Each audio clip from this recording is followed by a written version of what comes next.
கிறிஸ்துவுக்குள் அன்பானவர்களே, ஆண்டவரும் இரட்சகருமாகிய இயேசு கிறிஸ்துவின் இணையற்ற இன்ப நாமத்தில் அன்பின் வாழ்த்துக்கள்.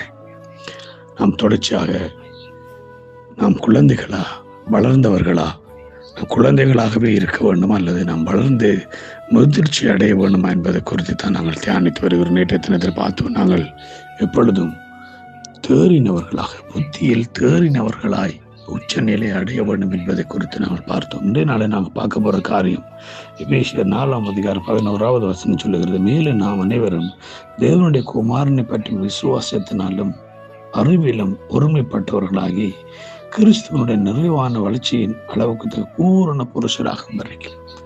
பிரியமானவர்களே, நாம் பூரண புருஷராகும்படி அழைக்கப்பட்டிருக்கிறோம். அல்லேலூயா. ஆண்டவர் அதுதான் விரும்புகிறோம். நம்ம எப்பொழுதுமே கிறிஸ்துவனுடைய நிறைவான வளர்ச்சி. கிறிஸ்துவ போல் நம்மளை அரைகுறையோடு இருக்க விரும்புகிறவர் அல்ல. அவர் எப்பொழுதும் எங்களை நிறைவான வளர்ச்சிக்கு அழைத்து செல்லுகிறார். நாங்கள் எப்பொழுதும் அவர் பூரணராய் சற்குணராய் இருக்கிறது போல நாங்களும் பூரண சற்குணராய் இருக்க வேண்டும் என்று விரும்புகிற தகப்பன் அவர். ஆகவே இந்த நாட்களில் பிரியமான நாம் ஒவ்வொருவரும் நிறைவான வளர்ச்சிக்கு அளவுக்கு தக்கதாக பூரண புருஷராகும்படி நாம் அழைக்கப்பட்டிருக்கிறோம். பூரண புருஷராக இருக்கும் பொழுதுதான் நம்முடைய வாழ்க்கையில நம்ம நேக காரிய நிச்சயம் கொள்ளுகிறவர்களாக இருப்போம்.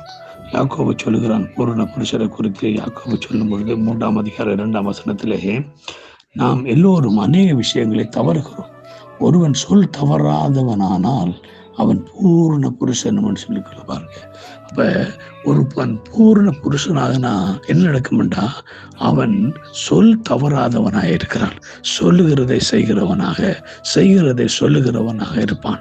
எப்பொழுது அவன் பூரண புருஷராக வேண்டும். ஆகவே பிரியமானவர்களே, ஆண்டவர் அதுதான் நம்மிடத்தை எதிர்பார்க்க. அவர் பூரணராக இருக்கிறார்.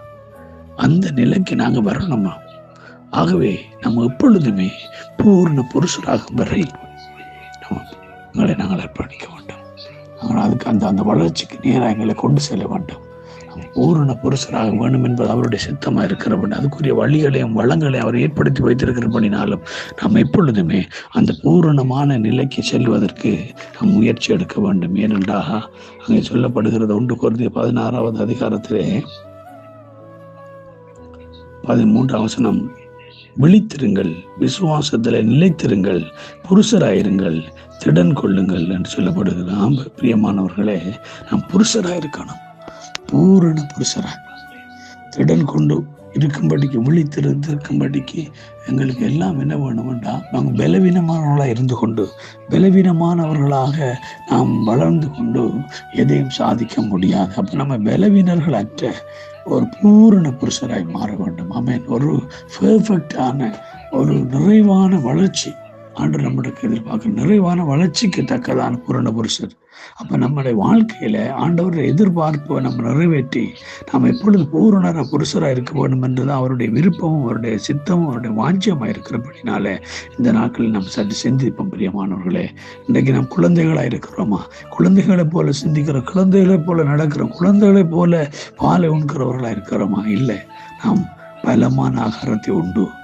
ஆண்டவர் எதிர்பார்க்கிறது நிறைவான வளர்ச்சிக்கு பூரண புருஷராகிற அந்த நிலைக்கு வரும் வரைக்கும் தொடர்ச்சியாக நம் ஆண்டவர்களை நினைத்திருந்து அவர்களுக்குள்ளே பிரயாசப்பட்டு அந்த நிறைவான வளர்ச்சியை பெற்றுக்கொள்ள கர்த்தருக்கு உதவி செய்வார். ஆகவே நாம் ஒவ்வொருவரும் எங்களை அர்ப்பணிப்போம். நாம் பூரண புருஷராகும் வரைக்கும் எங்களை அர்ப்பணிக்கிறேன் என்று சொல்லி அர்ப்பணிப்போம். கர்த்தர் உங்களை ஒவ்வொரு ஆசீர்வாதத்தை நடத்துவாராக. God bless you all.